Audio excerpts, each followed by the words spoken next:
Welcome, everybody, back to Coalition M. I'm your host, Carson Lopez, and you're listening to KFHS Radio. I have, I don't know what to call this one.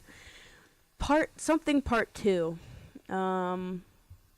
Maybe I'll call it Men's Rights Part 2. Or Feminism versus Men's Rights again. That's what I called it the first time, so maybe I'll call it that. How have you guys been?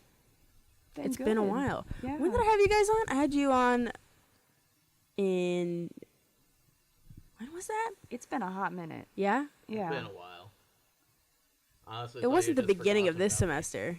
It was It must have been last semester. I was Yeah. walking back and I wasn't frigid. Yeah. There you go. So it was definitely months ago. So welcome back. Glad to have you. What have you guys been up to? Tell everybody what you've been up to lately. Derek missed a class. Or didn't miss it. Oh. Was late. Yeah. We were just talking about that. The other time. Oh, jeez. Okay. Wow. Man. I have a hectic life. Yeah. I can't. You slip up every once in a while. It's okay. It's okay. What have you been up to, Megan? I have been dealing with my future career. So that's Woo! Yay! Yeah. All that. Are you going to grad school? I'm not, actually. I got accepted into the Global Mission Fellows, which is basically the Peace Corps, but full of Methodists instead. Well, there you go. Okay. So Congratulations. I'm working on, we have orientation in Johannesburg, South Africa, this July, and then in September I'm going to be going to Yeoderang, South Korea. Wow. To teach. Jeez. And I don't know Hangul. Adventure much? My God. Well, congratulations. That's great. Thank you. If nobody can tell, I have on with me tonight Megan and Derek. And so to kind of flashback a little bit, when I had them on, we were talking about feminism and men's rights, but I brought them back on today, or tonight I should say, because I feel like Derek didn't get to talk as much about men's rights as I wanted him to, and didn't get to really compare it that much to feminism like I wanted to. And so we just kind of got sidetracked, and that's okay. So I wanted to bring them back to the topic because I know that these topics are so monstrously broad, so it's tough to get through them in just, an hour or two. So I brought them back for a little more discussion on the topic, and they were more than happy to do it, which is great because I'm more than happy to have them back. So I guess I should start off with, I know Megan told me what she wanted to talk about a little bit, but I also saw something right before this show, right before I came over here, and it was about, God, this mic. It's about that mic specifically? It was about this mic specifically and how frustrating it is. I might just hold it. I'm just going to hold it. So it was about, and I don't know if it was real. It's never real, right? Yeah, I should use this stand here, right? I'll deal with it in a minute.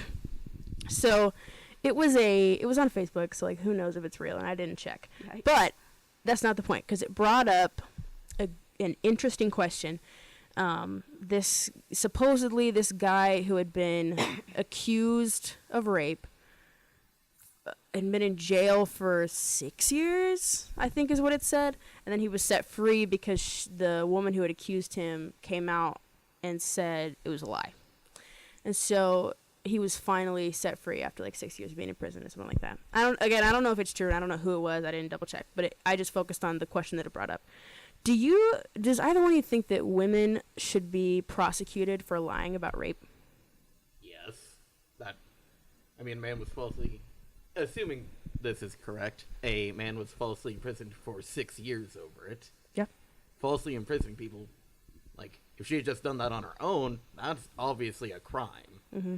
But What do you mean if she'd done what on her own? Imprisoning people against their will is a crime. Got you. You mean like kidnapping them? Yeah. Yeah. Well, we're talking about like the state put him in prison. Instead, she used the state as a middleman to do it. Okay. That's okay, sure. If you do it in the legal system, it's perjury, so yes. That's because true. You should not. That's what I was thinking. Yeah. If you're under oath and you lie, it's perjury, and that's not right. That's what I was thinking, because I was like, I don't know if you can make that a law by itself, but perjury under oath is definitely illegal. And so I was thinking, like, because can they make that a law? Like, would that even be up for discussion, making it a law that if you accuse somebody of rape and it didn't happen, and I don't know how they would figure that out eventually, like, with all of them. I don't know how someone would eventually have to say, I lied about it. I don't even know if that could be made into, like, its own separate type of, I don't know what you would call it, other than lying. I think that it would be difficult to pass through legislation in any form, in a form that would just deal with that. I think that people believe that it's covered enough under perjury because that's a federal offense rather than something that's just a state offense. Yeah. So I think that it's covered under that, so I don't know if it's necessary. Because it's not against the law simply to be a shitty person. Yeah, that's true. Yeah, I mean, it's not in general against the law to lie, but I think it's who you lie to. So if you lie to the cop, if you lie to a jury, if you lie to a judge, those things are already illegal. So I think it should be. I don't know what the punishment would be. Like, I don't know how long we'd put. I don't know what we would do with her.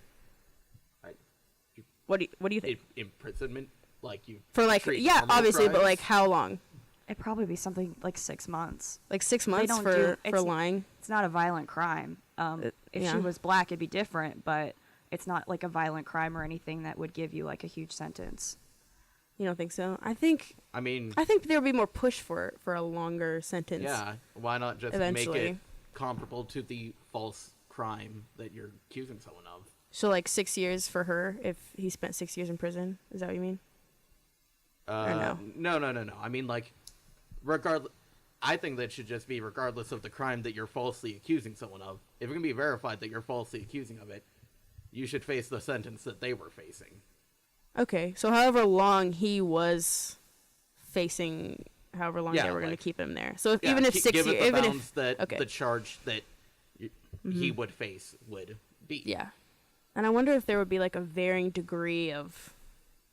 So we put some liars in for this long and some liars in for this they could long. also get them on defamation of character. Oh, yeah, that's true. Wow. So it is already illegal. It's just defamation of character. Even like, I think that's just a civil suit. I will do a Google. For this one, a sentence for perjury can face up to 5 years, but it's at least 1 year, and then they have to be on probation. Oh wow! I will go back to the Googles and find out about defamation of character. Yeah, that sounds more like what people would at least like to see. Yeah. From someone who lies. I mean, because frame someone, whatever. Not only are they committing the crime of attempting to falsely imprison someone, they're also wasting the courts and the officers. Yeah, that's true. That could be devoted to real crimes. That's true, Derek. Good point. And also, like, just lying to the public in general. Like when Andrea Yates, do you guys know who that is? She not off name, but describe what she did. Andrea Yates. I might be confusing her with somebody else, but some woman had murdered her children, her 2 young boys, and then told the public, went on news stations and told everybody that someone kidnapped her kids. And then eventually they found her car at the bottom of a lake, and they were like, "No, you drove this car off the lake and killed your kids." So it's like, obviously she would go to jail for murdering her sons, but like also she lied to everybody about a crime that happened, but not the way she said it did. So yeah, I think it is illegal. I think people just don't think it is because there's no law saying if you lie about being raped, then you'll go to prison. But it's like you will, you can. I mean, there is a law saying that. That if you lie about rape, you'll go to prison. Like to the court or just in general? Like to the court. Okay. With 2 different things. That's what I meant, Derek. That's what I meant. Oh, you meant in public? Like it doesn't literally say if you lie about being raped, that is a crime. It's not. But if you lie, if you lie to the that's court what I'm saying. While under oath, it is a crime. Yeah. Yeah, that's exactly what I'm saying. Yeah. So yeah, I guess that solves that. Cool. Well, where do I want to start? So you want to talk about the wage gap? Yes. Right. I'm always down to talk wage and gap. Derek, you're just cool with anything, right? Yeah. But before we get to that, explain to me what is, like, if you were just giving like an elevator spiel about what men's rights activism is to you, what would you tell me if we had 30 seconds in an elevator? You don't have to make it 30 seconds, but I mean just like brief summarization, and then we'll go through what you described to me. I mean, men's rights is kind of like a counterpart to feminism. There are a lot of men that feel disenfranchised currently, and that like the system is biased against them, and so they're fighting for what they see as inequalities and trying to get them rectified. So, sorry, yeah, go ahead. We'll dig into it later. I'll give my questions later. I want you to be able to get what you have to say. I mean, out that first. was like that's just the basic overview. Okay, so it's I counter can go feminism, as in like. What do you mean? How is that against wanting the equality? No, not for men and women. Not counter feminism. Okay. I'm saying like It's like a subsect, the maybe. mirrored version. You know, The 'cause what? feminism is obviously female. Like, No, but that is the origin of the word. Yes, but that's not what it is. but as like a basic overview. So I- so you I'm don't not mean understanding what don't you're- mean like there's feminism unclear and on where the then misunderstanding's men's right is against feminism, or you mean it's just another part of it? Or it's your side of it. In some places it is like against Like, feminism. In some places, it's against like what would be the like general norm of feminism in society today. But Okay, so like where? in a lot of places, it would agree. About Well, like men's rights is typically like the primary issues that are covered are things like fatherhood and how that the court system's very biased against fathers. Okay. That's easily the biggest pull to it. Yeah. That would be like 90% of what I see people Okay. talk about. okay. And how that things like man, it's called like I can't think of the name of it, but there was an act enabled, I want to say in the 80s. Oh, the Tender Years Doctrine. There we go. Tender which- years doctrine. Yes. Just as an example, said that it was written by like an outspoken feminist, and it said that children need their mothers when they're young, and that the court should favor maternal custody over paternal custody, and that was adopted for quite a while. I think that it was recently like removed, but like its echoes still run through the courts, in that like It's still part of the system. Yeah, most of the judges that were around during the time are still in. Judges last quite a while. So you said about 90% of men's rights is just trying to be there for the father's side of it. What's the other 10%, do you think? From From your experience, at least. That's things like the fact that men have to sign up for the draft and women don't. Okay. Yeah. So, like, by definition, a woman's right to vote is superior to a man's right to vote because a man has to earn it through signing up for the draft, whereas women do not. I'm just trying to think off the top of my head. Yeah, take your time, I'm man. sorry, I wasn't anticipating this. I thought we were just going to discuss the wage gap. Sorry. I mean, that's a lot of it. As you discussed, better treatment under the law when like rape cases are discussed, or like how that universities have like their own private boards that will discuss sexual assault instead of just relying on what real courts do, and then going based off of what a regular court decides. That it creates an unfair system for a man that's accused to be able to like defend himself if he can't ascertain things like legal counsel during the proceedings to defend himself. So it's fatherhood. So if I were to put it like on a list of priorities for men's rights activists, so it's father rights, basically. Yeah. Is that a good way to put it? And then so draft stuff, legal. The draft's like, look, I was just Okay. coming up with set legal example. But, Okay. So legal yeah, issues. yeah, Right. typically. Okay. Didn't you tell me about? We might have talked about this the first time I had you two on. Just refresh everybody's memory a little bit. So you told me about I've forgotten what it's called, but when you and I talked about it, when we talked about it over Messenger, and we talked about it, it's this standard of when people are trying to investigate domestic violence issues. Oh, Do you remember? So, yeah, for a while there, I don't know if it's still currently used or if it's an older practice, but it's very common for in domestic disputes for at least one of the people to be arrested, because that's a way for the police to guarantee that the domestic dispute will end. Okay. Like, even if they just keep them for a night in jail, that ends the fight. Yeah. Which is why it was adopted, because it's, a surefire way to resolve the situation. So it's just a way to diffuse tension. Yeah. Kind of thing. Okay. But it almost exclusively results in the man being arrested. Okay. Which, do you remember what that's called? no. I remember it's called. I can't remember it off the top of my head.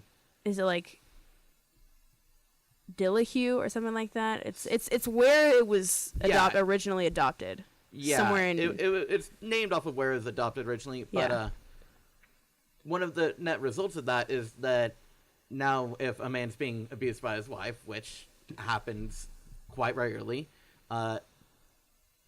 if he calls the police, there's a good chance of him being arrested. Okay. For being abused.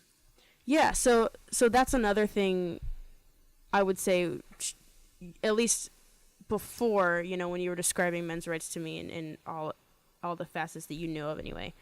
Definitely the violence against men was definitely a big issue. Would you say that's a big issue that men's rights activism focuses on? Okay. Yeah, there's a group called it's like the Canadian Association for advocating for like violence against men and boys or something like that. Mm-hmm. And they're a pretty big group. I can't think of their name off the top of my head. Yeah, but they advocate for and things preventing like, violence against men. Yeah. Okay. Men and boys. And things like it's very common for the like safe houses that battered women go to, battered women's shelters, to not accept men or teenage boys, because they say that it's like, oh well, it can, the women will feel unsafe if there's men there and stuff. I'm like, well, where are the men and boys supposed to go now? Right. Yeah. If they're fleeing abuse. Mm-hmm. So a lack of men's shelters, lack of resources, things like that. Okay. But, I promise I'll get to you, Megan. Yeah, just like, let me let Derek run through. So, and you can keep adding to that if you want to. Like if you think of something off the top of your head that you want to be like, oh, also there's this. You can definitely do that.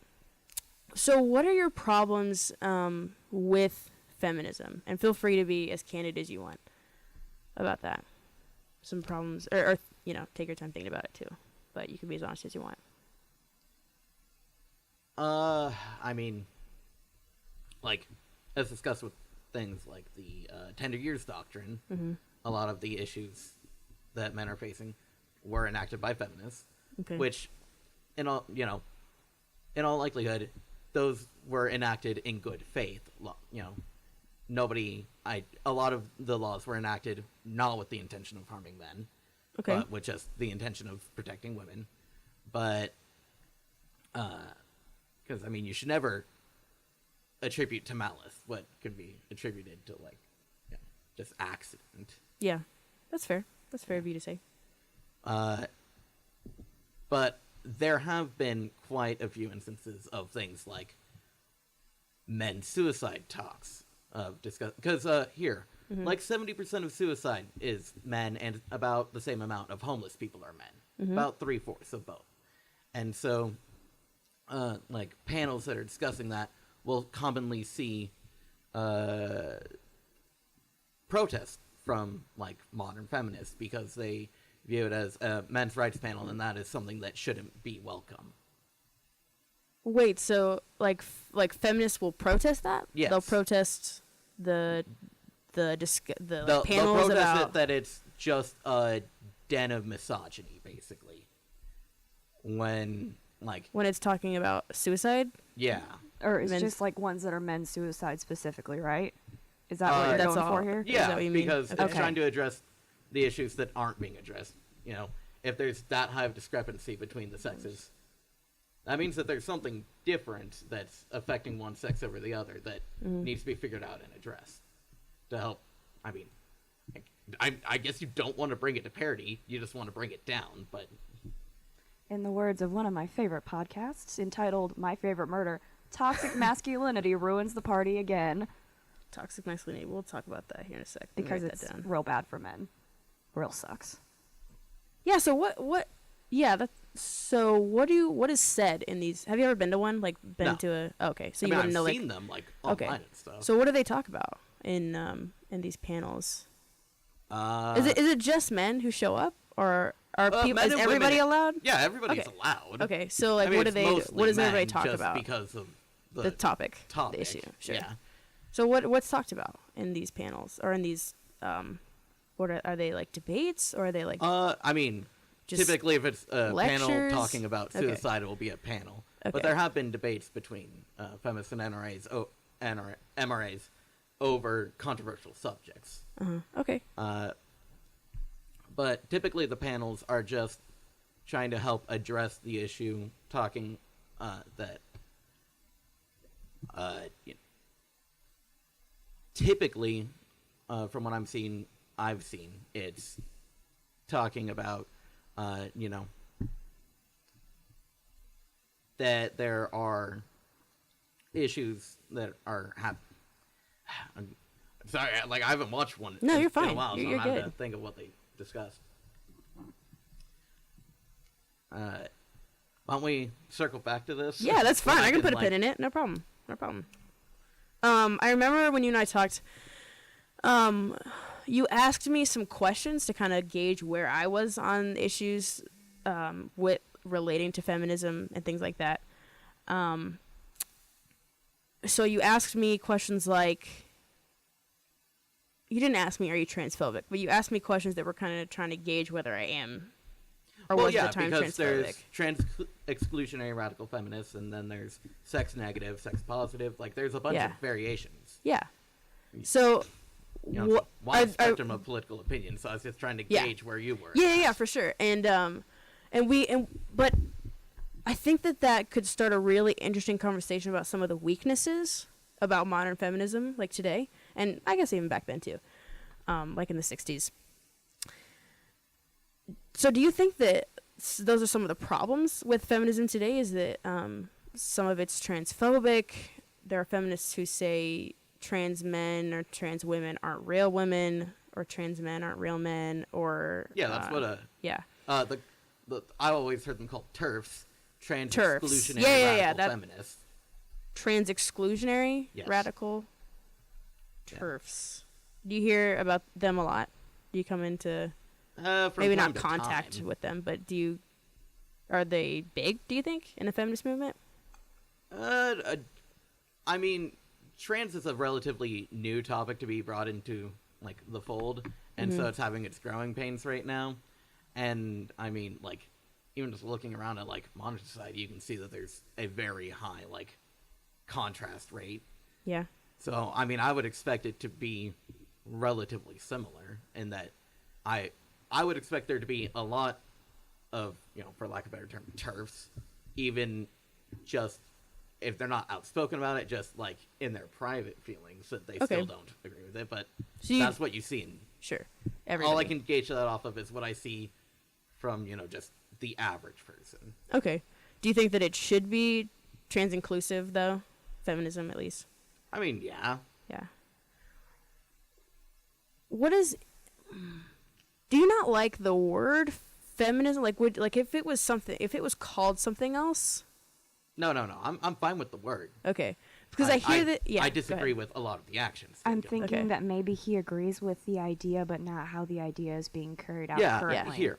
to clarify, Yeah, go men's ahead. rights activists want parity between the sexes.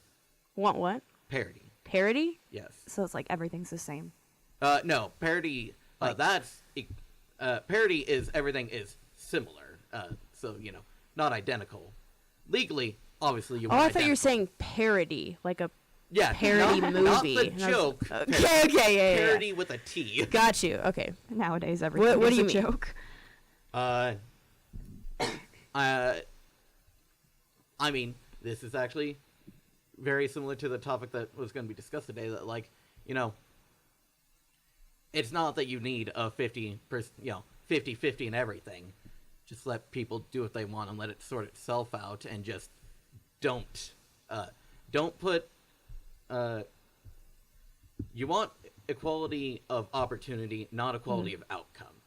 So you want there to be like equal opportunity to go into a STEM degree, but you don't care if it's equal outcome in the STEM degree. You just care that everybody has a fair shot at it. So, are you saying that feminists don't care about the equal outcome, or we shouldn't care about? No. equal outcome? I'm saying that like a lot of the issues come from desiring equal outcome. Oh, Instead- okay. Artificially Okay. putting barriers on opportunity to Okay. enforce equal outcome. So you think we've got it backwards? That feminism has it backwards a little bit? That it's more focused that on. it's focused on outcome instead of opportunity. Okay. Like, I was actually going to discuss, like,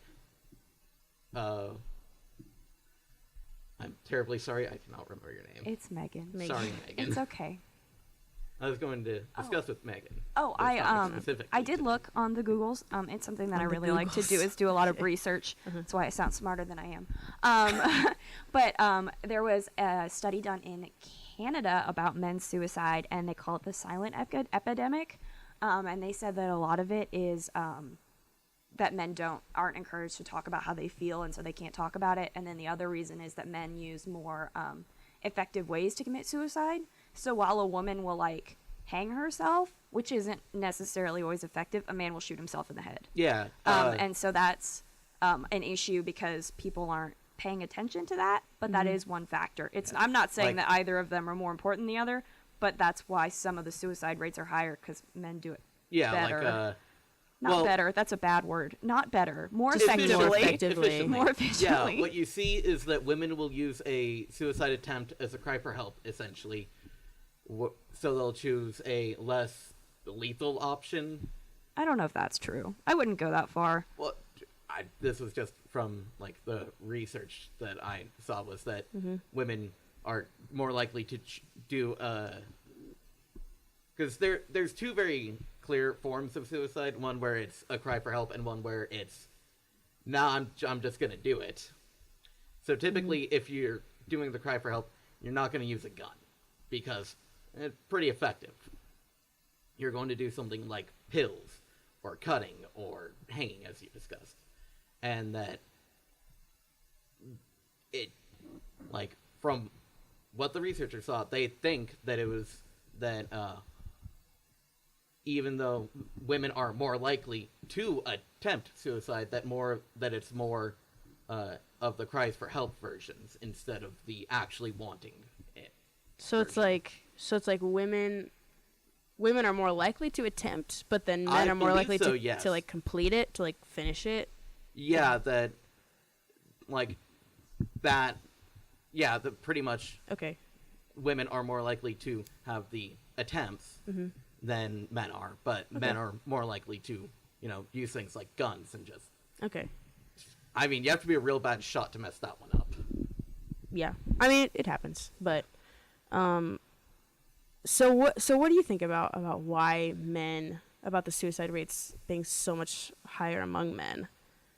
I think that it's due to a lack of seeking mental illness aid from, like, professionals. Okay, so you just think men just need more therapy? Yeah, considering that suicide is linked super heavily Yeah. to mental illness. Why do they need so are women just more prone to seeking help than men are? It probably is just that women are more vocal with their emotions. Men tend to not be. Okay, is that a problem? No. Well, I mean, for the men, kind of. Yeah. I mean, that's why that women will receive help and the men won't, because the men will just Not talk suffer about it. suffer in silence. Yeah. Whereas the women will outcry and Get help, yeah. basically. Yeah. That's that toxic masculinity piece. Yeah, what do you think about that? That phrase, toxic masculinity. What does it mean to you?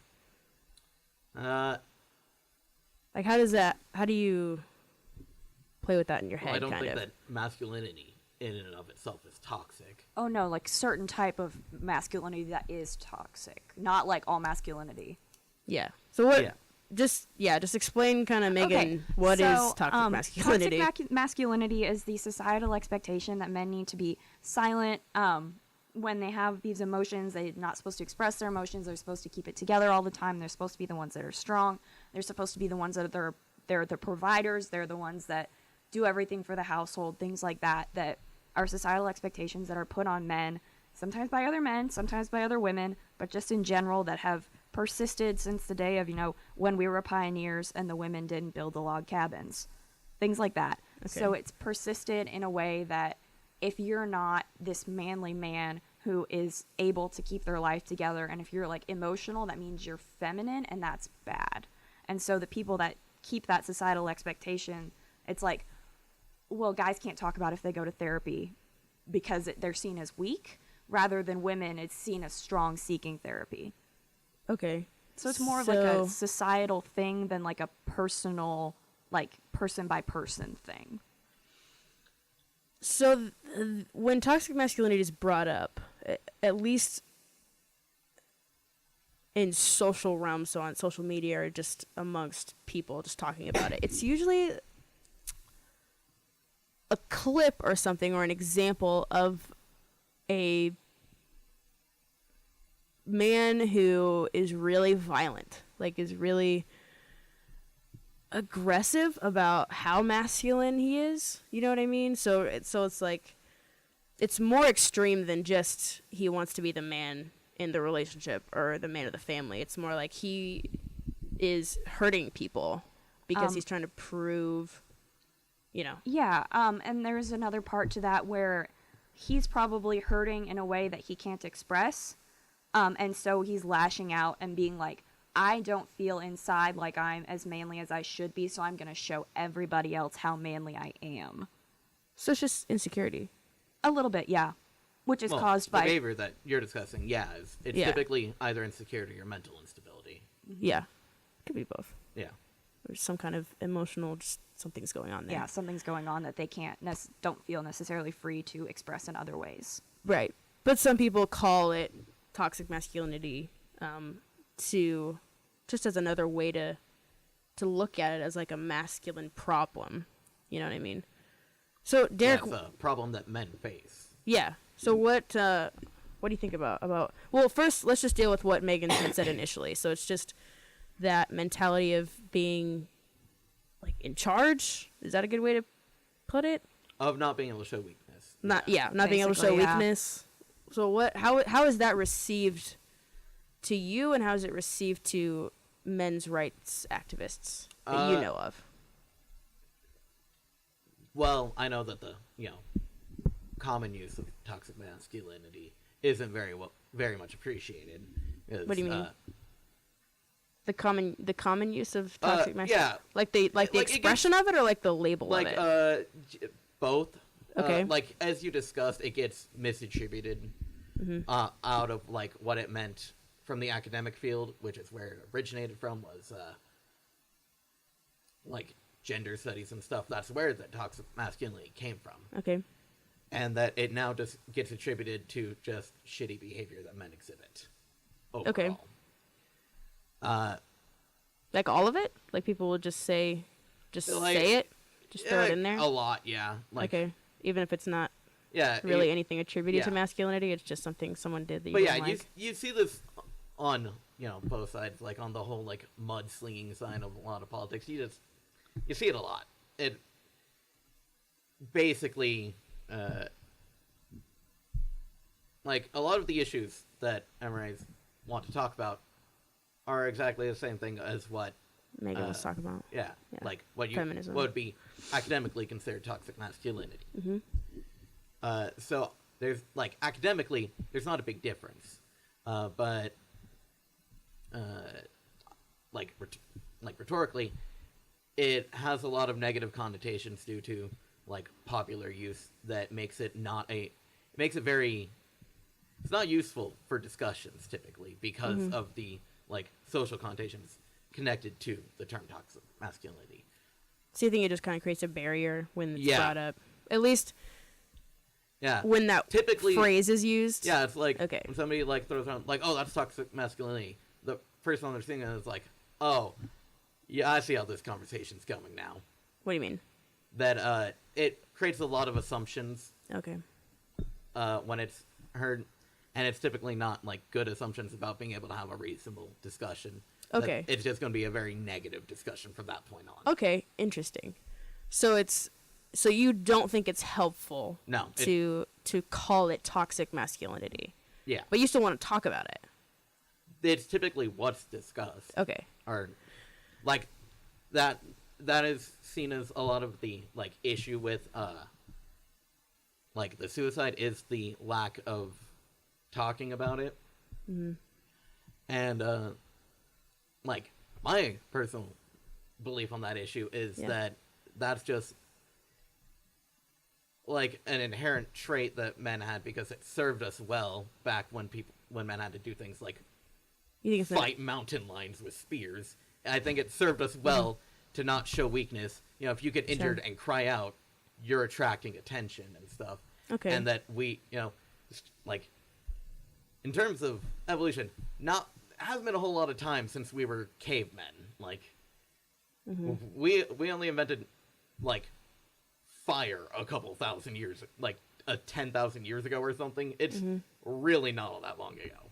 So you think it's an evolutionary trait in men Oh. to not want to... Well, yeah, I mean, you see it in Discuss every there. culture across the world. Really? Pretty much. You see...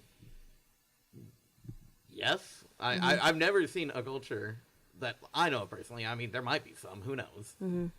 I don't know of every culture in the world.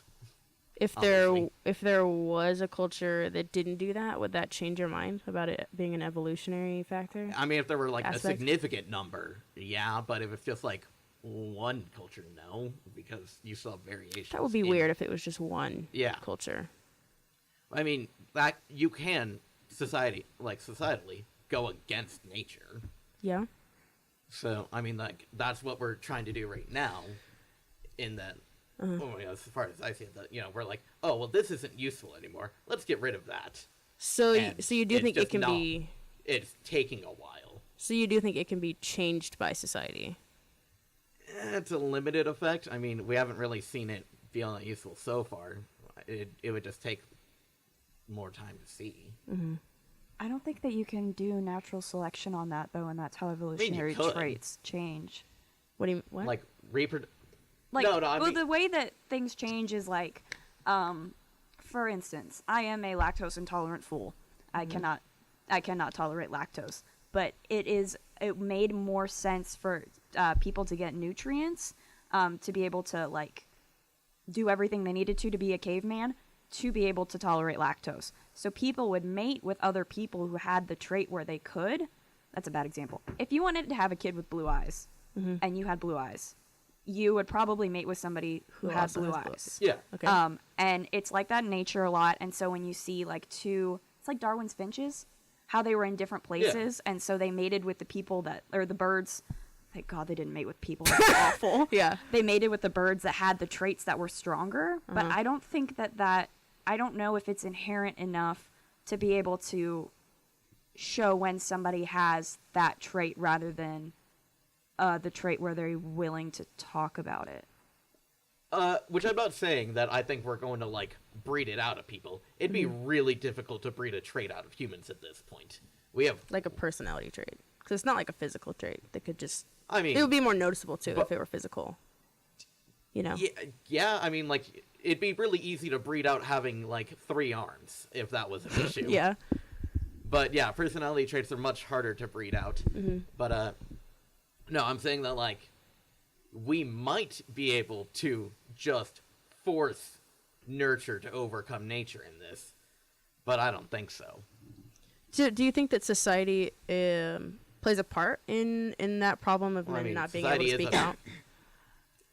I mean, not feeling like men are going to typically be taught by society that, oh, men, should show less emotion because that's the norm, and you're taught the norm.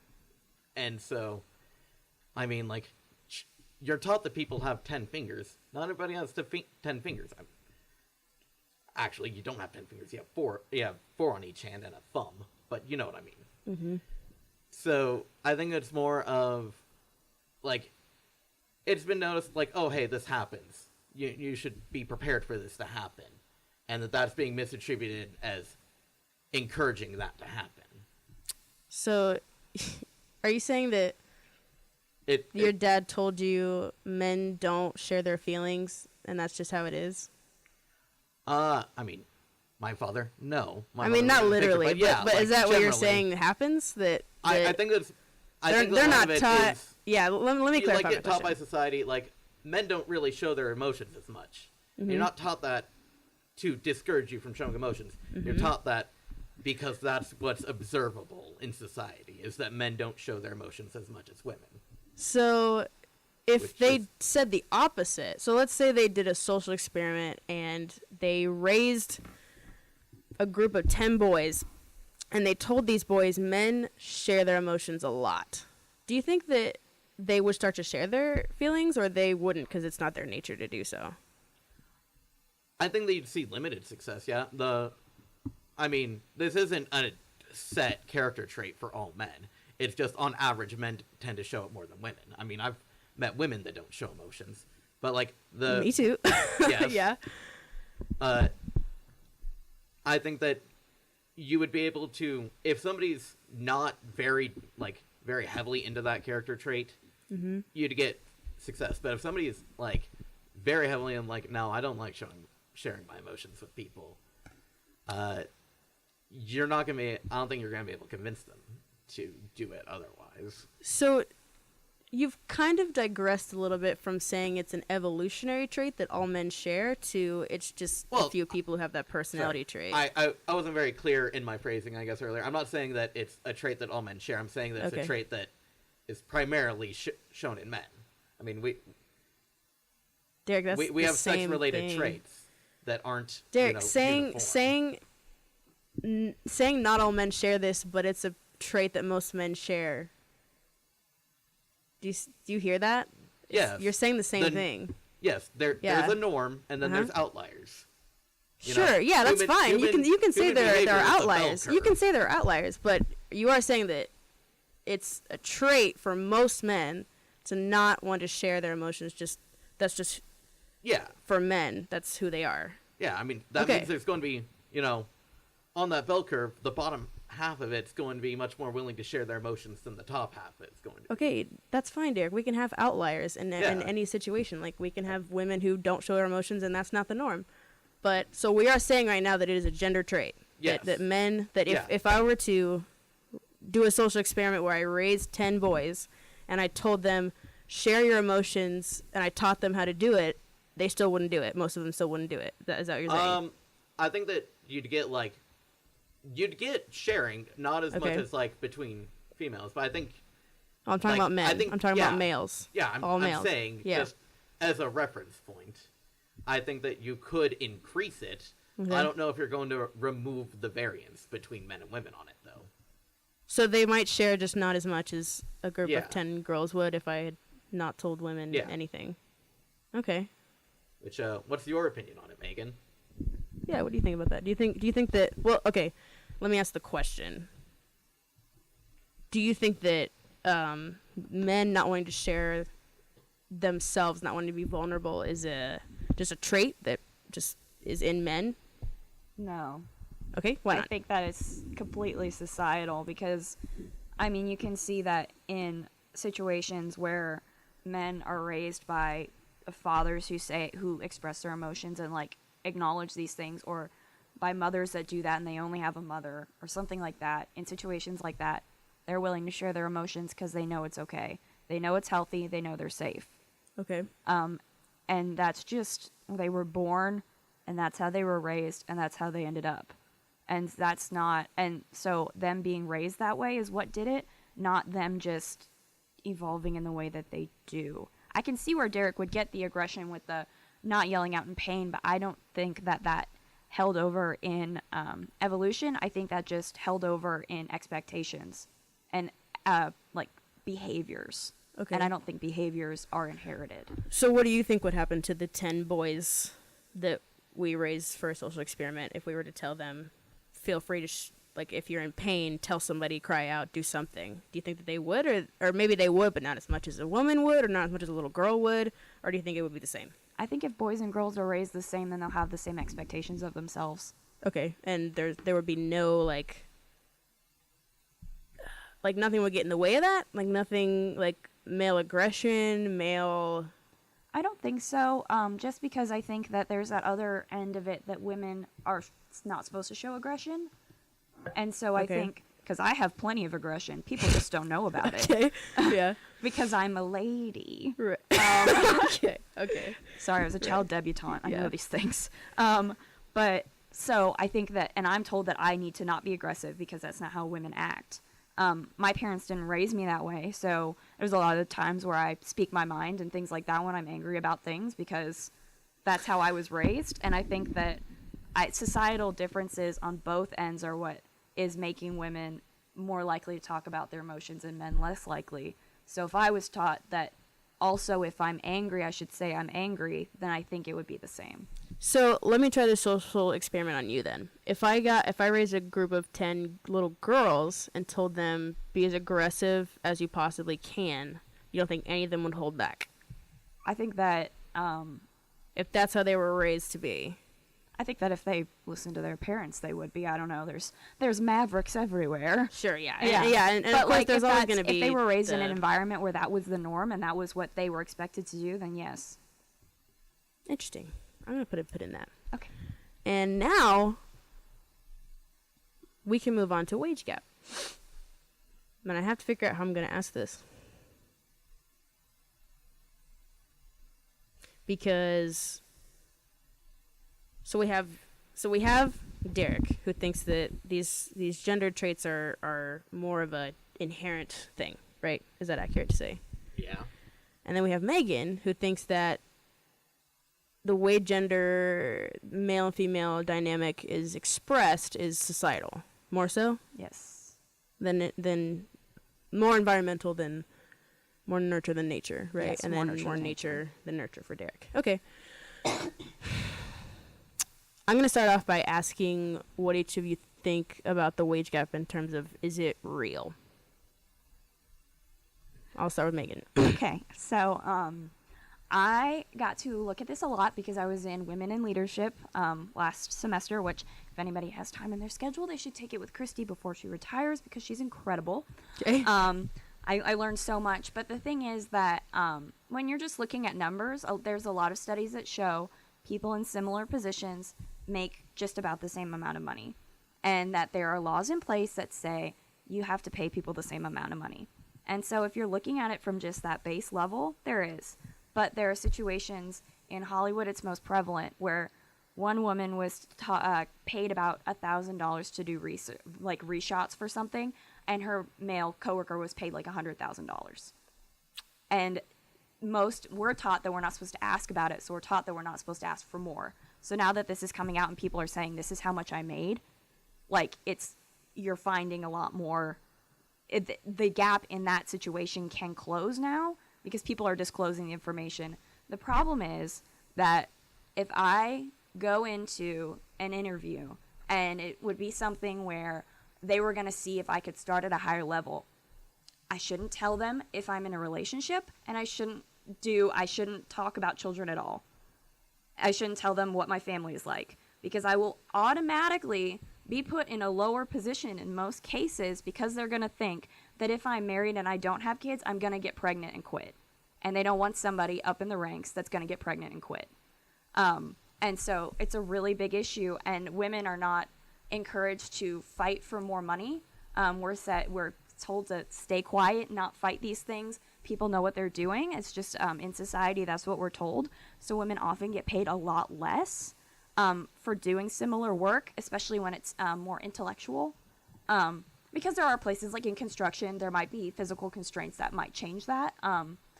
But if a woman's doing the same job, I think they should get paid the same. I think a lot of people do. And the problem is that there are so many other factors, and there are people that just don't want to hire women. They think women have too many emotions. They think women won't work as well. They think women will change the work environment. They think that women are going to complain about being sexually harassed and they don't want to deal with it. So if you look at the numbers and just the numbers, there's not much of a wage gap. I think there still is. I think that there's still some situations.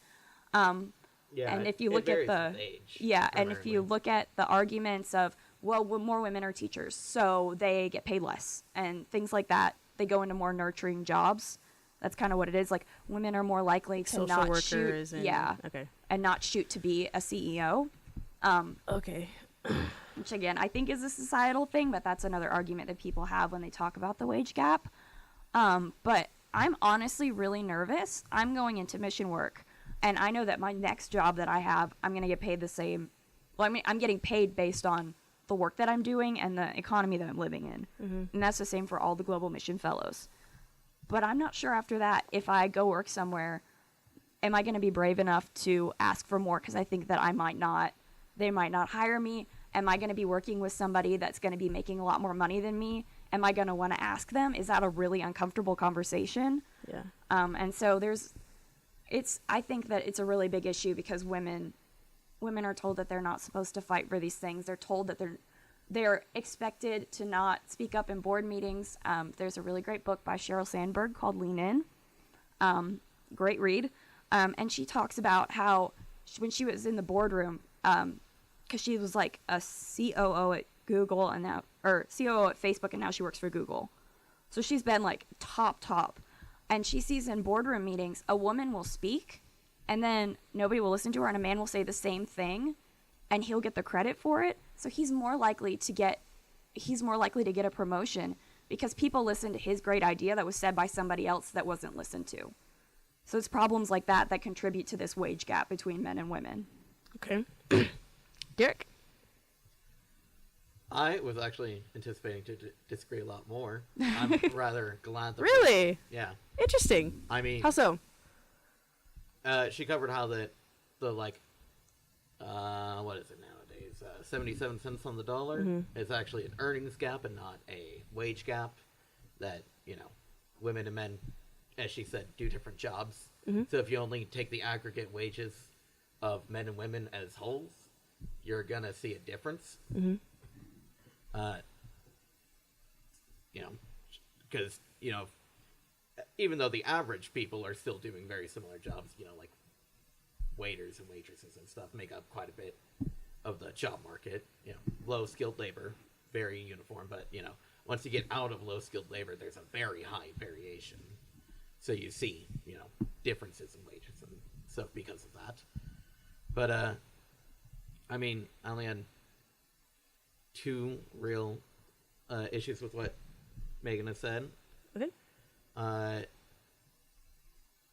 With the COO, it's anecdotal in the book, so I'd take it with a grain of salt. But I would need to see, actual research papers on that. Go to a meeting next time and you'll see if there's I don't go to too many CEO meetings. No, just meetings in general. Doesn't matter. Women always get talked over. Not always. Women get talked over a lot. Just in general? In general. I've seen it. It's anecdotal evidence, and I don't know if anybody's done research because if somebody... You can do a social experiment or something. I bet there are social experiment papers. I'm sure somebody might have gone into that, but you can see it. I've gone to church board meetings, and a woman will start talking and a man will talk over her and nobody cares. And it sucks, but it's true. So, I think you should realistically anticipate a different environment in a church meeting than a business meeting. People should be less shitty in a church than they are in a business meeting. If that's the people good shouldn't part... be shitty to each other. That's true. But you are going to obviously very different I've been politics to other kinds of meetings too, like academic meetings and things like that. So to play devil's advocate, I mean, what if it's just one woman's talking and another woman talks over her, or one man's talking and another man talks over her? Like, does that happen often? And then what do we say about that? You know, I think that sometimes people just talk over each other. You know, I think that the problem is that a lot of times it's also a woman will present an idea, and everybody will just gloss over it. They'll move on. It's whatever. And then a man will say the same thing, and then it's accepted and encouraged. Or a man will have to say, hey, 1 second, let's listen to what she has to say for anybody to be willing to listen to her. And that includes women, right? Yeah. Okay. I just want to, I think people forget that. There are awful women that do that too, and some people are more like outspoken than others, but I think the times in which it's more toxic are when it happens with men talking over women because ideas get lost. Yeah. I've met misogynists who are women, and I think people forget that. And this comes up with when I have guests on and we talk about like homophobia and transphobia and stuff like that. Like, women are not part of the problem. Oh yeah, that's why I'm a feminist. I think there's awful women too. Yeah. And I think women should have to do the draft, and I think women should really have to. Oh yeah. Yeah. I think I should have had to sign up for the draft. I think I should be required to be able to either make everyone do it or make no one do it. Yeah. I think that's reasonable. So that's, I mean, it blows my mind. It's still a thing, honestly. They've been talking about it in legislation. It didn't pass. But another problem is that a lot of the people that were voting on that are men who don't believe that women are capable of doing some things. So I think that might be a problem because they were raised in an era where the men went to war and the women stayed home. So when you were raised in the 40s and the 50s, and that was exactly what it was like, and women were like that or shown to be like that, it's a lot harder to see in your mind a woman carrying a gun shooting people. And I think that that's the way their minds are working. So they're like, I don't want a woman in that situation. But I think younger people are more accepting of the idea, and as more young people come into the House of Representatives and Congress and working in politics, I think that's going to change a lot. Yeah, which I would hope so. I mean, on the physical side that you brought up, like, the issue isn't firing guns. It's that, like, men and women have different like stamina rates. Basically, men tend to have more stamina and recover it faster due to like higher testosterone and stuff, which is pretty observably different in the sexes. And that basically women just can't endure what the men can. And it causes issues. Well, but when you're talking about a draft, you're not talking about people who pump iron all the time. We're talking about you and me. Which I'm getting to the point of, like, that's not a realistic expectation to put on the Army anyway, aside from, like, frontline soldiers. Yeah. Which are what you're taking in the draft. But there are, like, way more support jobs than frontline jobs. But there are women who have proven that they can do it. They went through all the basic training, and some of the women that did it, they dropped out because they're just like men. Sometimes they just can't handle it, but they're built differently, but they just learn how to do it, just deal with it. They carried their backpacks a different way, they packed their backpacks a different way, and then their anatomy didn't matter anymore. Women have done That's it. Interesting. So they did it just in a different way? Yeah, because like our hips are different because we're made for birthing children. And so usually they're wider. And so the way that their backpacks were sitting, they were getting really bad. I think it was strain on their hips, or it was something in that area. And they found that if they wore their backpacks a different way and distributed the things, like the weight in their backpacks a different way, they did it. And it was just as uncomfortable as it was for the men, but it wasn't more uncomfortable for the women. Interesting. I just learned how to deal with it. It's like anybody. Which, just to clarify, I wasn't arguing that women shouldn't be in the military. No. I was you were just trying to get to the point that, like, the arguments don't really make sense because, like, there's quite a substantial number of support roles that even if you say women can't be, like, frontline infantry, that only makes up a small fraction of the That's what I was in the thinking. Army. That's what I was thinking when Megan, when you were talking about it. I was like, it's not just holding a gun and shooting people with the Army. Like, even with Army, Air Force, Navy, like, you're doing everything. Like, there are so many different positions that you can take. Like, here, for a fighter jet pilot, there are 30 people maintaining that jet and doing various other things per fighter jet pilot. Yeah. So it just makes no sense that this is still a problem. I should have had to sign up for the draft. Yeah. I'm just saying. I grew up in a yeah. military family. I know, and I think it's honestly, we don't dumb. really need a draft anymore because we Yeah. have a standing military. Drafts are for countries that don't have those. Yeah. And Or for like we don't extreme really situations, yeah, even. we don't really which, throw people at problems anymore. We throw Yeah. technology at it. Right. Yeah. What's interesting that I'm hearing so far is that it seems like Derek, you and Megan actually have a lot in common as far as ideas go about maybe not so much the genders by themselves, but about problems in society between the genders. And so I'm wondering, is there a difference between, I'm going to say your men's rights activism and I'm going to say your feminism, because there are varying types of both that nobody in this room would agree with on both. Yeah. So what's the difference, do you think? Like, what's the difference between you two right now? I didn't really weigh in last time. Derek was talking about it, but he's a feminist, and I'm a men's rights activist, apparently. Yeah. Because... I mean, me too. yeah, I mean, I believe that the more fit parent should have the child, but the thing regardless of gender. The thing is that act, you got to remember, there's not a lot of women in politics, and there was even less in the 80s. That was passed by men. So men were the ones that did it to men. Just like how that when the right to vote was given to women, only men voted on that. Yeah. There was one woman senator at that time, because or we House weren't, of Representative, and she abstained from voting. That's because we kind weren't of ironic. allowed to vote.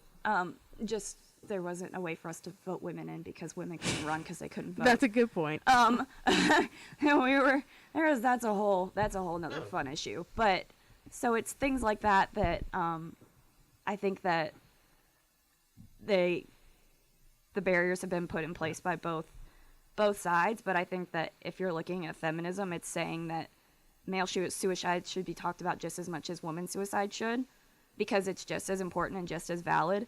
And the reasons are different. That's why there's so many male feminists, because they understand that it's when women are included in the conversation, when women are supported, when women are allowed to do just as much in society as men, like you know, in all the Nordic places, all this, like Sweden, Norway, all those places where it's, it's perfect. I mean, they use their trash for making energy. It's like the model of like when we're like, there's a problem in America, we're like, but in Norway, when women were paid the same as men, things improved. And when women were given the same opportunities as men, things improved, because right now there's a lot of women being silenced because they just don't have the opportunity to speak. And when you give women the opportunity to speak and you have ideas from all sides, it's never a bad thing. There's never a situation in which having more voices and more points of view when you're talking about something or solving something is a bad thing. And I think that's what my frustration is. With what? With saying that men's rights activism and women's rights activism is different. So do you call yourself a men's rights activist, or would you? I mean... Or why don't you? Because I'm a feminist and it's the same thing to me. I think that I believe in equality in the sexes, and men's rights activists do too. Something that you will see, just to clarify, I'm not a men's rights activist. I'm an egalitarian. Really? Yeah. Oh. You never actually asked. I think I did, like when we first talked, and you called yourself a men's rights activist and said, this is what we're about, this is why I'm a men's rights activist, so... You did use a lot of we's. Yeah. Well, because you'll see that most, like, men's rights activists are just egalitarians that just understand the men's rights activist standpoint, are like, oh, well, we should fight for that. We should fight for the women, too, but, like, a lot more feminist than men's rights activists. But, like... I'm just an egalitarian. I just happen to understand what the men's rights activists want. So does Megan. Yeah. And you call yourself a feminist? Would you call yourself a feminist? No, because there's a lot of connotations that are associated with that. Okay, like what? That I don't agree with. Okay, so good. What are those connotations? Like, I don't believe that women are oppressed in the United States. Okay. What else?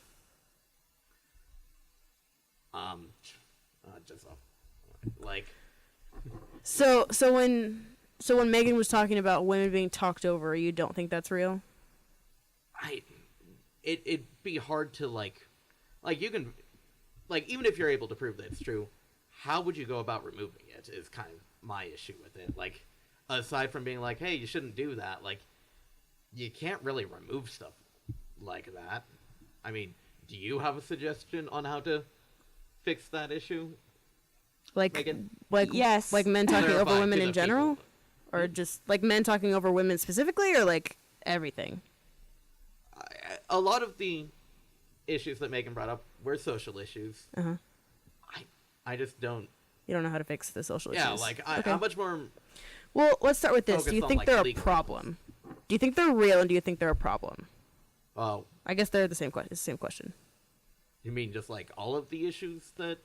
Yeah, so, like, the stuff that Megan was talking about. So the Oh, unfair treatment or the not having equal opportunity, do you think that's real I mean... between the sexes? Let's just talk Yeah, about I mean, obviously, employers are going to be cautious with hiring 24-year-old married women without children, because that's about the age that if a woman's going to have children, she's probably going to do it in that range on the norm. So, do you think they should treat men the same way? Be cautious because they might have a kid and then quit? Well, we don't see that happening Oh, why not? with men quitting their jobs because they have children. Yeah, or why not? Because they have children that they now need to pay for. So why don't women just stay in, do you think? Because a lot of women want to instead care for their children directly. It's because we don't get paid as much. So it doesn't make as much of an impact. You already discussed that women aren't paid less for, like, equal work.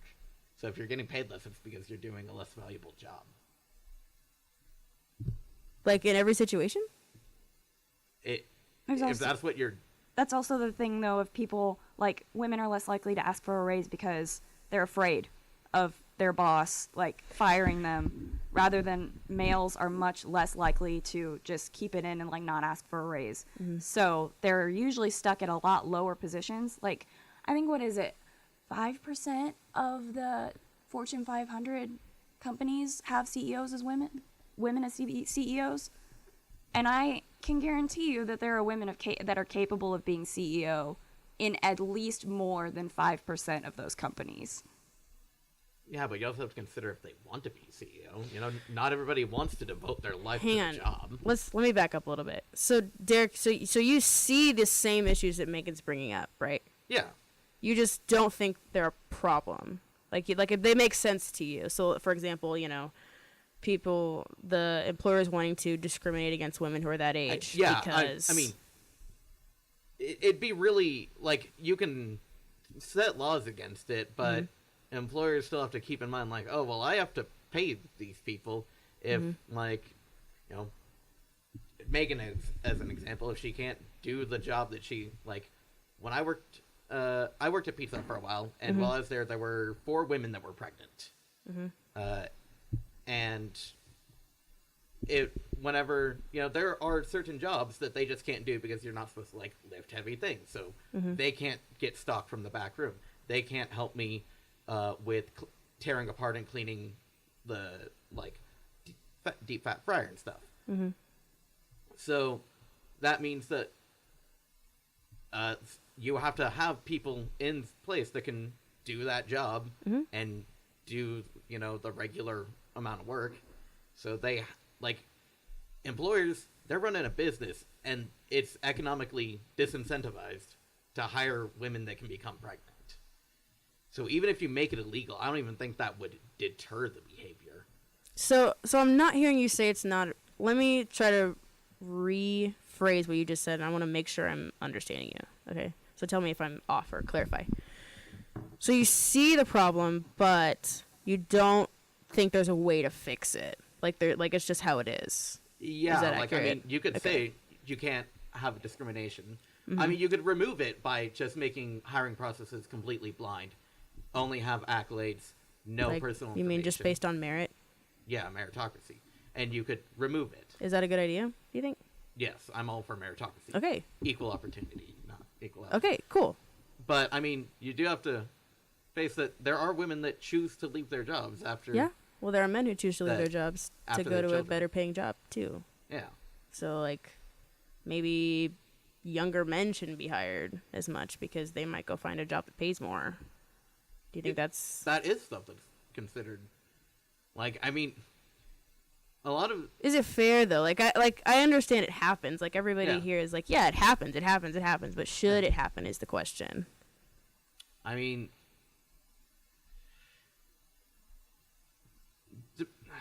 Do you want... Just answer the question, Derek. Should it happen? I mean, I don't think it should, but okay. From the employer's standpoint, they're now having to You take can on empathize with the risk. employer. Yeah, I Sure. can empathize why they do it. I don't think that they should. Okay. Good. So, like, I'm just like, Would why you don't, because when I asked you, when I asked you, why don't you call yourself a feminist? And you said, because I don't agree with the connotations. And I said, what do you mean by that? And you said, well, I don't agree that women are oppressed. And then we bring up a situation at a specific example where women are not treated the same, and you agree that it's there. So you do agree that it's there. Why don't you call yourself a feminist? Well, I wouldn't say that's oppression. Like, any discrimination at all does not equal oppression. Like, oppression is, like, state mandated. So we have to be getting murdered for you to think we need equal rights? No. I'm saying that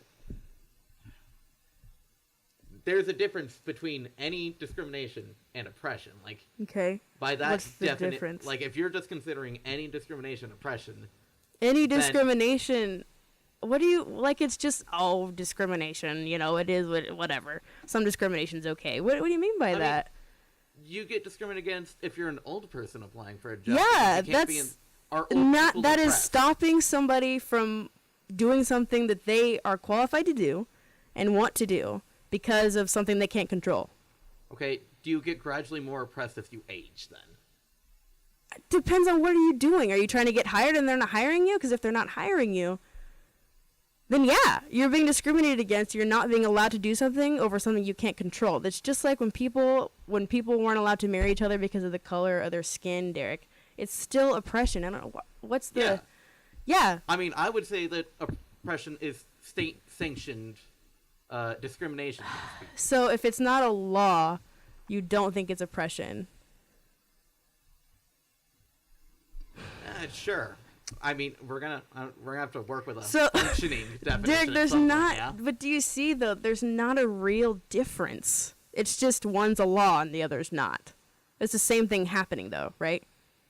The other one's being supported by an inset power structure. Which is exactly what I just said. So one is a law, the other is not, but it's still happening. So the same thing is happening. So discrimination, oppression. So oppression is the law, discrimination is not part of the law. Yeah, it's just individual. It's the same exact thing. Right? No, because... I found a lovely comic that might help a little bit in our conversation. Okay, what is it about? Oh, it's called "What's the Difference Between Prejudice, Discrimination, and Oppression?" Okay, yeah, that sounds great. Who's it by? Well, it's by Everyday Feminism, but I think it's got pretty clear. I think it's got a good perspective. Is there like a author or like a illustrator or someone who wrote it? Robert. Is he? One second. I'm gonna click on this and make sure that this is a real name. How do you judge that? Robot Hugs. Robot Hugs? Okay. Yeah, I don't think that's his last name. I don't think so either. But let's just listen to it because I do think it offers a good perspective. Okay. Okay. So, prejudice is referring to internally held biases. These are preconceived opinions and emotions that live inside our heads about individuals, groups, and they can be both positive or negative. Everyone has prejudiced thoughts, even about groups they belong to. Prejudice is often unconscious. You are not always aware of the biases and preconceptions that are influencing you. Okay. Discrimination is the externalization of prejudice. That means that it's what happens when those internal biases are acted upon in the real world. Oppression is the systemic weight of prejudice and discrimination on the people it affects. Oppression is when prejudice and discrimination is supported and encouraged by the world around you. It is when you are either harmed or not helped by government, community, or society at large because of your identity. Oppression serves both actively and passively to uphold normative constructions of social power, such as patriarchy, white supremacy, and ableism. And it says these three things form a cycle. Because oppression is systemic, it makes bias normal, and it reinforces those biases in individuals. So, Derek, you're right. It is systemic. Oppression is systemic. It is a law. Yeah. It's the same. Discrimination is not the law. Yeah. But the same thing is happening. Individual actors acting of their own prejudices. Yeah. And oppression is state-sponsored. So, okay, hang on. Not so you don't think it's in the law? You don't think it's systemic, that the sexism is systemic. You just think it's on an individual basis. Yeah. Is that okay? So one of the reasons you don't call yourself a feminist is because feminists think that it is systemic, and you do not think it's systemic. Yes. Okay. Much clearer now. Thank you. Sorry for not being... No. It's okay. That's why we're talking it out. It's fine. What are you going to say, Megan? Well, systemic can also just mean society. It doesn't have to be a law for it to be something that happens. Yeah. I mean, we both believe a lot of the same things, and I happen to call it feminism, and it is a lot of a form of egalitarianism, because if we were chosen for things based on our merit, that would mean that men and women would have equal opportunities, and that would fix it. But I'm not entirely... I think maybe feminism includes other things that egalitarianism can't necessarily encompass, like reproductive rights. I don't think can be encompassed in egalitarianism, because it's not... we want the choice to do what we want with our bodies rather than somebody else telling us what to do with our bodies, which isn't necessarily... can't fit into, are you good at something or are you bad at something? Because it's not an issue that men really face. It's an issue that men have a lot to say about, but in the grand scheme of things, they're not the ones that are getting pregnant in these things. So I think maybe feminism encompasses more, and they might not be things that he feels like he has a stake in. That might be the difference. Also, I mean, I have become more vocal about my beliefs in my home, because I've realized as I've gotten older that they're more important to me and what they really mean to me. I've done a lot more research. And my dad and I have conversations about this, and he's like, don't tell people you're a feminist. And I'm like, why not? And he's like, they'll think bad things about you. Which, in my opinion, I'm not going to stop saying it, because if somebody's going to think bad things about me for being a feminist, they can walk away from me and think bad things. Yeah, that's what I thought you were going to say, Derek, when you said bad connotations. I was like, oh, well, yeah, they think that you're going to burn your girlfriend's bra or something like that. Like, they think you're crazy, right? But then you said that you don't agree that... Yeah, I mean, there's about obviously the systemic oppression. Yeah. That's what I thought you meant. I mean, the social connotations aren't really the important part of it. Yeah, you're right. I agree. Like, actual beliefs. That are the important Yeah, part. I think, absolutely. I think the social negative connotations can kick rocks, honestly. But, yeah. They matter a lot to people, which sucks. You're right. It's something that, because people are worried about how they're perceived and things like that. And it sucks because it happens in other situations too. What do you mean? Like race and things like that, where it's those same kind of problems where it should be egalitarian, but for some reason it's not. Because there was a study done once where people had the same... There was 2 studies done. It was 2 people with the same resume, and they were put in with like potential employers or recruiters or some group like that would choose if they had a job or not. And one had a male name on it and one had a female name on it. The male name almost always got chosen. And they did the same thing with people who had ethnic sounding names versus white names. I heard about that one, yeah. I did not hear about the sex one. And so it's one. Yeah. Which I think the sex one has to do with, women get pregnant and men don't, and stuff like that. So it's not just an age thing now? It's like a sex thing. Like, you are a woman and you will get pregnant, so we will not hire you. I mean, that's a legitimate concern. But, yeah, I thought we already discussed that this was a concern. What do you mean it's a legitimate concern? That so you would not hire... So if Megan and I applied to your company, you'd be like, oh, I don't know. They might get pregnant at some point and leave. No, That would be I'm your just saying first that, like, thought? no, I'm saying, as we already discussed, that's why employers discriminate against women, is because it's an economic liability. Well, yeah, if they we were get talking about, pregnant. like, a specific age, and now you're saying, like, it just should apply to, everybody. Oh, I'm not saying Because it it should didn't apply, say I'm saying age that's in why. that study. Okay. It just said man or woman. Yeah. Because in other countries, I did have a lovely woman in my women in leadership class that was from, I want to say Spain, and I know I'm wrong. I do not remember where she's from, but she offered a really great perspective. Portugal, maybe? Yeah, maybe she's in that Perhaps. little country that's, Yeah. like, hidden in Spain. I don't know. She spoke Spanish. This is what I know. I think they speak I Spanish think in she that said it little a couple country, too. times, but I don't remember. But she said Portuguese, that okay. the country that she is from, women get, what do they get? They get 6 months of leave for maternity leave, and when they come back, they get 3 hours less work, still paid a day to pump breast milk, and it has helped their economy more because women feel like they can go to work and still take care of their children. It hasn't hurt them, and it's been going on for a long time.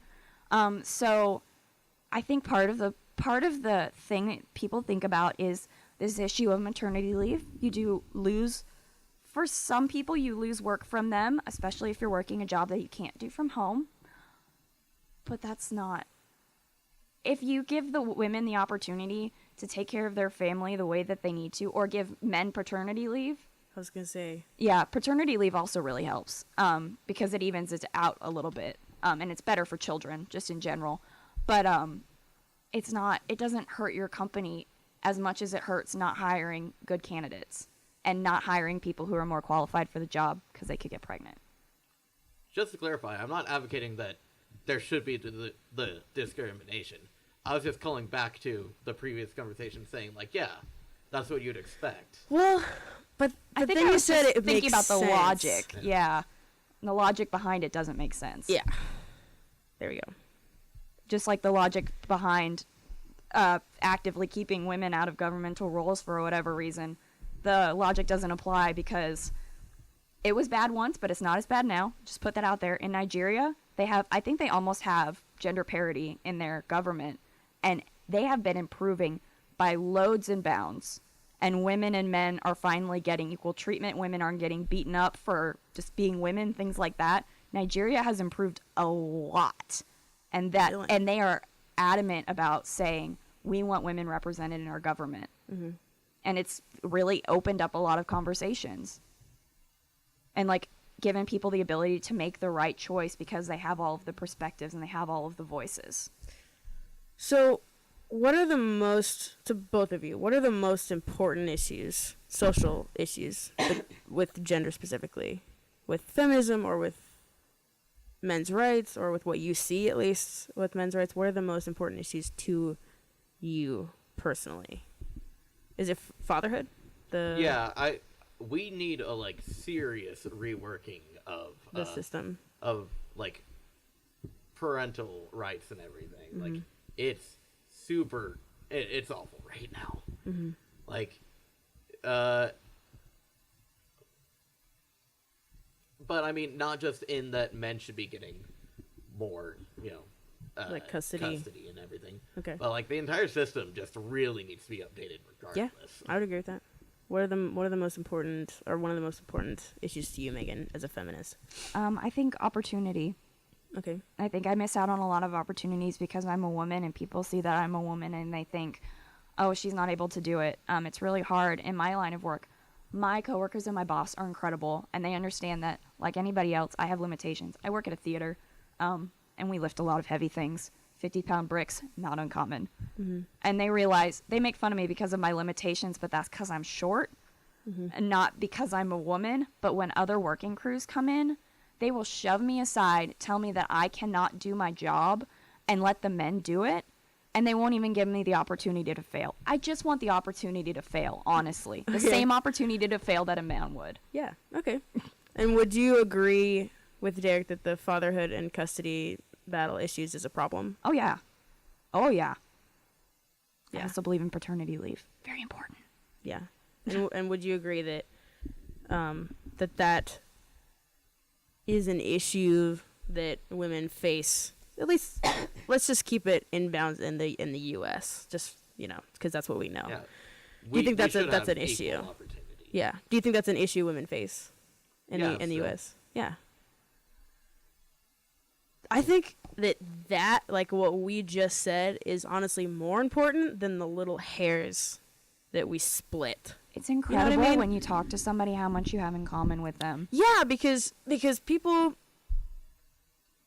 freak out when you say meninist or feminist or men's rights activist. Don't say meninist. Yeah. They're awful. Yeah. Meninist is literally like I saw the original video the day it was posted. Yeah. It's a parody of both MRAs and feminists. Yeah. That doesn't surprise me. It's not a real thing. Yeah. Yeah, I actually remember a kid in my high school wearing a shirt that said that, and people gave him crap for it. He was like, no, like, it's just a joke, and like... Yeah, like, you can still look up the video. If you search Meninist on YouTube, I think it's still the top one. Yeah. But I think that these, when we can be like, yeah, I agree, like, that's where actual change happens. So when we want things to happen, Derek, like, getting more men's shelters, even if it's only men's shelters or co-ed shelters, whatever people want, getting men, fathers, at least equal custody of their children, or in some situations when they need full custody, give them full custody. If you can prove that the man is fit and the woman is not fit, And with Megan, when we can obviously see this is a problem, women deserve just as much opportunity as men do. That's when, like, the tide starts to turn. You know what I mean? So, like, it's like I think you mentioned earlier, when we get people like us who are talking about this instead of just shutting each other down on social media, we're going to get into politics. We're going to start voting for the people that we want to represent us. And then things are really going to start to go. And so I think that I have high hopes, honestly.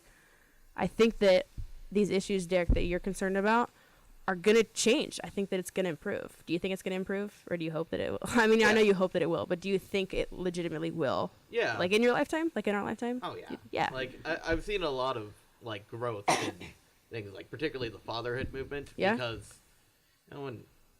when you keep screwing over, like, a good chunk of the men, eventually some of them are gonna be like, yeah, I don't like this. I'm going to do something about this. Mm-hmm. So it's growing because, well, for not very good reasons, but it is. What do you mean for not very good reasons? Because the men are, like, being screwed over. Oh, I thought you meant, like, because they're rioting or something like that. Oh, no. Okay. I was going to say, I don't think... That doesn't They're not, sound like, rioting in the streets. Okay, yeah. Well... Nobody listens to you if you ride in the streets. I mean, yeah.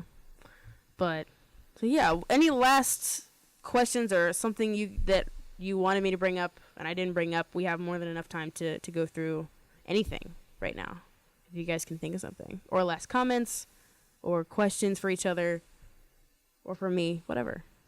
What are you guys thinking? I don't know how much, if we would have enough time to actually discuss this, but Megan brought up that,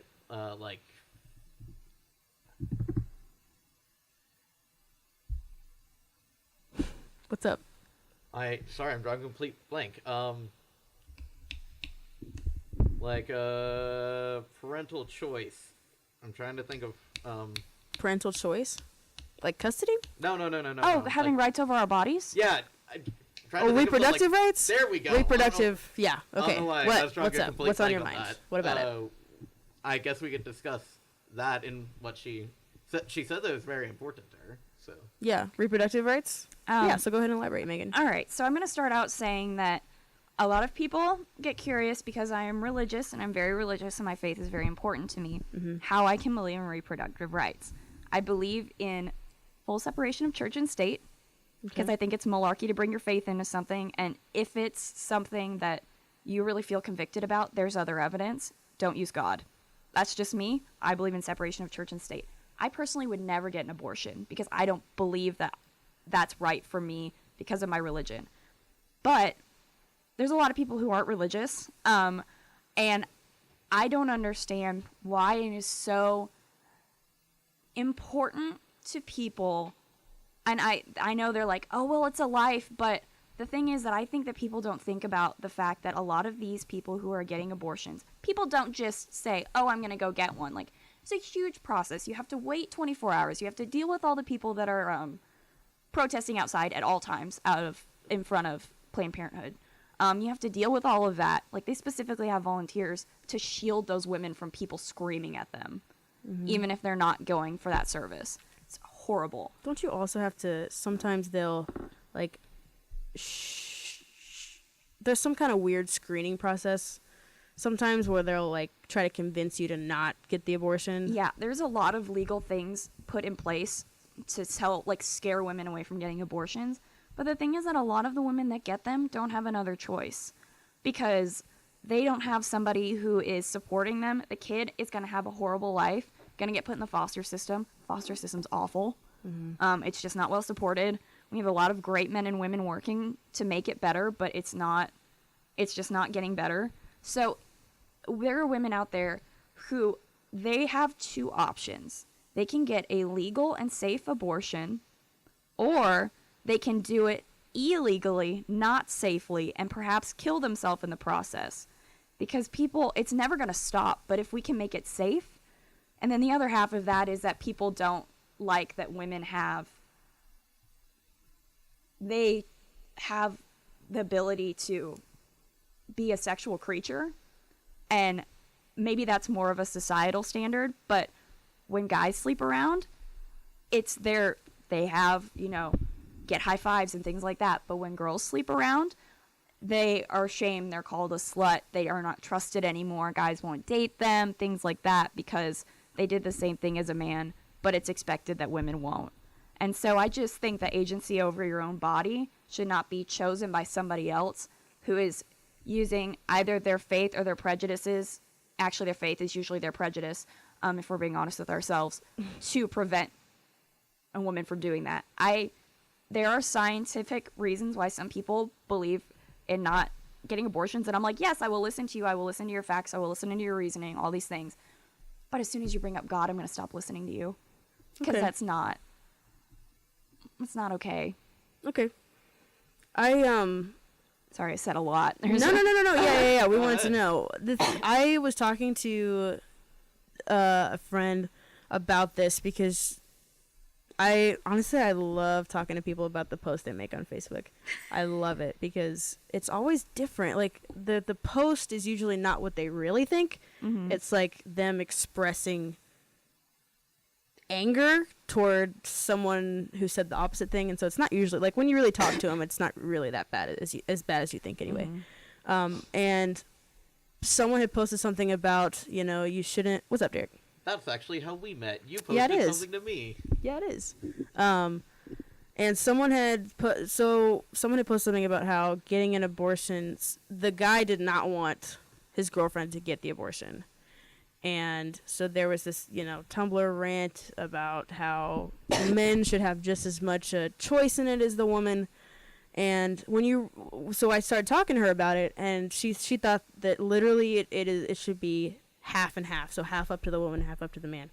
But when you really think about it, that's not possible because only one of the options is going to happen. It's not there can't be a compromise. Like, you either have the baby, or you don't. Or you get an abortion. There's not a halfway in between. You kind of aborted it, but it kind of lives. One of you gets the other half. That's not how it works. Yeah, that's not how it works. So it's not possible to go with both. You know what I mean? So you either go with what the person who's having to carry the baby for 9 months wants to do, or you go with the one who wants the baby and wants to raise the child, but doesn't have to carry it for 9 months. And the thing is, we don't have great sex education in America. Giving birth is horrific. When you talk through it and you think about all of the things that go into that and all of the things that happen after that to your body for many, many weeks, terrifying. I am legitimately afraid. Like, I would love to have children. I feel like I would be a good mother. I would enjoy being a mother. I would enjoy, getting married, having kids, whatever. I'm so afraid of giving birth that I don't know if I could do it. Well, make it adopt. It'll Who be has okay. that kind of money? You're right. You But don't who have has to the kind of... adopt babies. Like, Yeah, you can adopt it's kids. free to adopt older children. Plus, I just- babies are pretty expensive, like, when you have them. Yeah, too. I just... Like, once kids hit about 8, nobody wants them anymore, and they have, like, Jesus. a 0% chance, essentially, of being adopted. I'm just so It's afraid awful. of having a child. I just want to put that out there that I think that women should have more of a say because they have to deal with that, and it's like changes them forever. And you know, honestly, the Pope also said that there are some situations in which it's okay, and people also want to make those situations illegal, which I think is awful. Because if the Pope, like, Catholicism is one of the most conservative portions of Christianity, based on like being really true to the Bible. If the Pope says it, by God, let them do it. Actually, Catholics are really not about the Bible. They're more about the catechism. More about, like, it's the Jehovah's Witness and the Baptists and things like that. People like that who are more Bible-centered. Do you want kids, Derek? Yes. Yeah? My wife and I plan on, after we graduate, having kids within, like, a couple years. Oh, cool. Support her a lot. After That'll her be fun. pregnancy, she will be in pain. Probably probably during, too, I mean. Yeah, Yes. I assume That'll during would be be like, fun. the big one. Yeah. That'll be fun, though. Yeah, You guys no. will make good parents. What's strange is, like, I'm not religious at all, but I'm very different from Megan in that, like, I mean, I'm not like you should, like, abortion should be legalized, but I think that, like, they're not good. Like, I don't think anybody's gonna argue that they're a good thing. Like, you don't think anybody's going to be like, yay, abortions. Yeah. Yeah, Nobody's I've never like, met "Yay, somebody. we had the most abortions this year." I mean, I think- you're right. I don't. Yeah, I think a Sure. lot of people, when they say that, not everybody, some people are very baby-centric, and they're like, you have to save the fetus. We don't care what happens to the kid afterwards. I found that a lot of religious people are like that, which is very frustrating to me. Well, But yeah. a lot of people who believe that abortion should be legal also believe in a lot of systems that would make abortions unnecessary. Yeah. So better Social Security, more maternity leave so you can actually take care of your kid, things that all of the fears that women have, they also believe in that. Which, like, as we discussed with the adoption, fresh babies, really not that hard to adopt. Like, there's a big old waiting list for them. In America, they're very difficult to adopt. You have to go Well, out if you're of the country. one wanting to get one. Exactly. Yeah. I'm saying it's not that hard to get rid of them through adoption if you are that adamant against having the child. That there are other options. You mean like it's easy to give them to foster?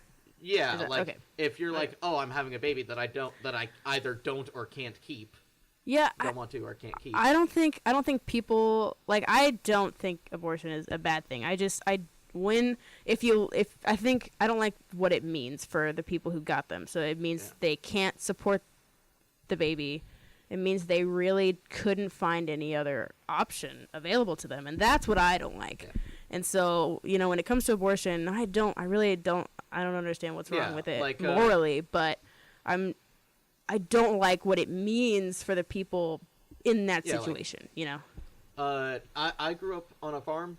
I have had to, like, cold a week, basically, after birth and stuff. Like, I've had to basically kill the weak babies because they were just going to slowly die. Jesus. Yeah.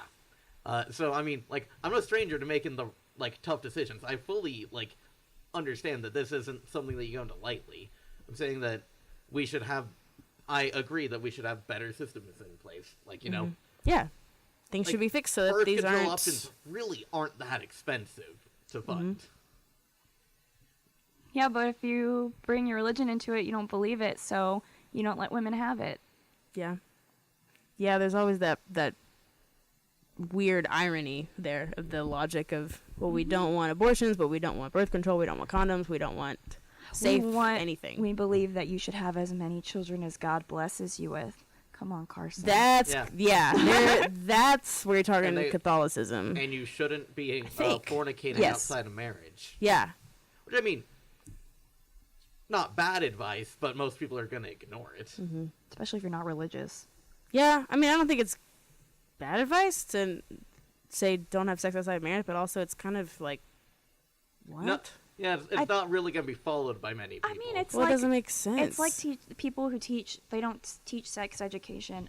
My sex ed teacher, the way that she told us about contraceptives and all of that, which is really uncommon for somebody in Kansas. They always teach abstinence.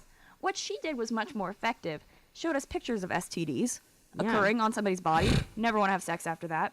That's a really good deterrent. That's what my sex ed teacher did. That's what my sex ed teacher it's just did. like, yeah. here's what genital warts look like. I was like, great. Yeah. So Glad I have lunch after this. But a lot of places like Kansas, it's like you just shouldn't ever have sex, and they never tell you about anything about sex then. And then people are like, well, I think it's just the fear. or when you and the live in a lack small of town knowledge. and you don't have anything else to do. That's why so many people get pregnant in small towns. They're bored. Yeah. Oh, yeah, I think my class was the first one in, like, quite a few classes to not have a pregnancy during high school. Like, my grade. That's impressive. Yeah. I think I met a baby at graduation that I didn't know who it belonged to. Yeah. I think I went to a bigger school than you, though. Jeez. Oh, man. Sorry, that's still, it just is so Kafka-esque. Just like, there's just this child. Yeah. Yeah. Wow. Scary. Yeah, like, I had some people drop out of my high school. I to have think babies, that, abortion yeah. should be maintained, but we should try our best to make them as rare as possible. Yeah. I mean, yeah, I agree. I think that if there are less abortions, hopefully that means there's less need for them. Yeah. Because it's not that hard to support a child. It's not that hard for the woman to get the job that'll pay her enough to support the child. Like, I agree. I don't think they should be common, but I don't think they should be... I don't think dealing with the symptom of the problem is what's going to fix the problem. You know what I mean? So, but yeah.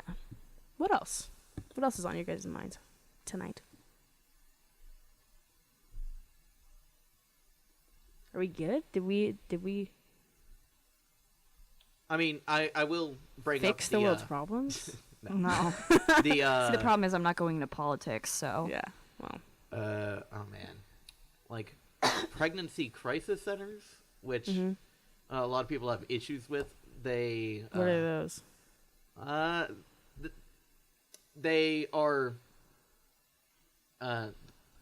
there are groups that counsel women when they're freaking out. They're like, oh god, I have a baby, I can't pay for this. I don't father's not in the picture, I can't afford this, I don't have a good enough job. And the crisis pregnancy centers are an alternative to like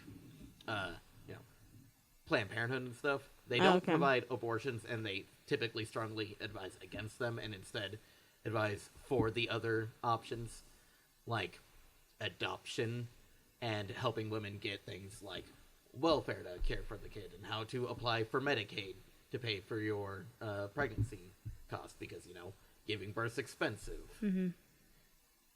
I don't see a problem with that. Yeah, a lot of I have to look more into this. The big problem that a lot of people have with it is that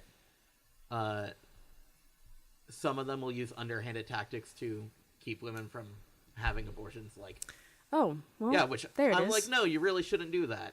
Just be upfront and honest. Be like, honest, hey, transparent. yeah, why don't we talk about your other options first before you go to a clinic that offers those services, which is pretty reasonable to be like, hey, before you make a very big decision, let's make sure you're fully educated first. Yeah, I agree. Would you agree with that, Megan? Well, in theory, they're great. In theory. In practice, they're not. Okay. I'll have to look more at I know this those. is from Wikipedia, but they do have a lot of cited sources on here, and Wikipedia is more trustworthy than people think it is. They say CPCs generally provide peer counseling related to abortion, pregnancy, and childbirth, and they offer other services. They qualify as medical clinics because they do pregnancy testing and sonograms and things like that. But they're also known for disseminating false medical information, usually about the supposed physical and mental health risks of abortion, but sometimes also about the effectiveness of condoms and the prevention of STDs. They're usually run by pro-life Christians according to conservative Christian philosophy, and often going to those is highly it's just a really bad idea for women because it just kind of ruins them emotionally. Because the thing is that it's not like, here are your options. It's, you are wrong for ever wanting an abortion. You're wrong for having sex. You are wrong. We're going to kind of care for your kid, but we just need you to know how wrong you are. Well, They are very unhealthy. There is a Yeah, that there sounds is terrible. a happy medium. If you don't believe in abortions, there are other clinics that do the other things that are getting funded that are not those. Because there should Okay. just be, it shouldn't be about religion, and it's always pro-life stuff, and they're very mean. yeah. They're very mean. That's a Yeah, which understatement. there I are, think. non-religious versions of those, as you discovered. Sure, said yeah. Mostly, but But that's why I said that's like, the nonprofit that like runs those, that is what it is funded by almost completely pro-life organizations. So it's the same thing. yeah, it doesn't surprise me that Pro-life. the pro-life organization is funded by a pro-life organization. Yeah, but if you just went to something that wasn't religiously affiliated, there are other programs that can give you a sonogram and help you get like the vitamins that you need for pregnancies without shaming you and making you feel like a horrible person. That's what I'm saying. Yeah. I'm saying there's a happy I agree medium. with you that you shouldn't like shame the women, but Yeah. like there should definitely be clinics to inform women of all of their options. Yes, first. they just should not be CPC. I fully believe they should not be CPC. Yeah. Anything else? I don't know if that was like a brand name. I just knew that was what Was a some thing were that- called. Yeah, no, I that's just- I didn't yeah. know if there was like an actual name for the group of them. I just used that one because that's the one I knew off the top of my head. They're very prevalent in areas such as this. I believe that. Based on the description you gave, that makes sense. You would not find a CPC next to a Whole Foods. We're just going to put that one out there. But you would find them next to a Planned Parenthood because that's where they typically set up shop. Yeah. And then they send their protesters over. Well, I'm very passionate about women being able to have options and not getting screamed at if they're Good. just going to get tested for an STD, that Yeah. they're killing their child. yeah. I don't think that that's appropriate, and I don't understand why people are allowed to do it. It gets me a little zesty. It should. I'm glad that it does. Thank you. And I'm glad that the things you're passionate about with like the fatherhood, the custody, the legal battles, and the just general unfairness. I'm glad that it excites us. Yeah. Because that hopefully means we'll fix it. Not us individually, but I think we're off to a good start. We're just talking about it, you know?